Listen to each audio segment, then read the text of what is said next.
上遇见一位很久不见的好朋友，是一件多么令人开心的事情啊！这时候你可以用这一句话哦，听清楚喽。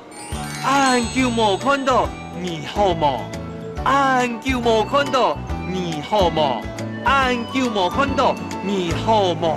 这么久不见，你好吗？我们赶快去看看怎么用这一句话哦。走。安久冇看到，你好吗？哦，忘记了，我是你的高中同学小博。啊，对啦，小博。哦，安久冇看到，你好吗？当然好啊。哦，这么久不见，你还好哦？OK。哎，我记得你不是在内湖科学园区上班，怎么会出现在这里啊？没有，我早就已经辞职了，已经不在那边工作了。啊，辞职了？那你现在做什么？我现在自己开店做生意啊。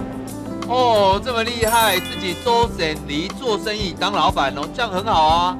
没有啦，谁生意做得去而已啦。干嘛那么客气，那么谦虚？谁生意还小生意嘞？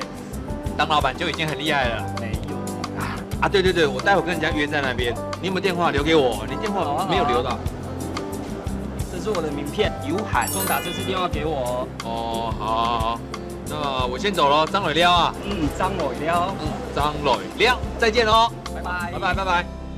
紧不紧？搞给客家话都记清楚了吗？接下来我们来复习一下。复习词典。好久不见，你好吗？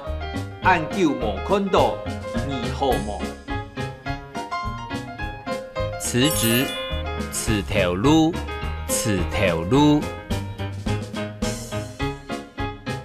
做生意，做生意。有空，有閒。行真嘢客家 V&B，本人睇架，跳下嚟講客家話。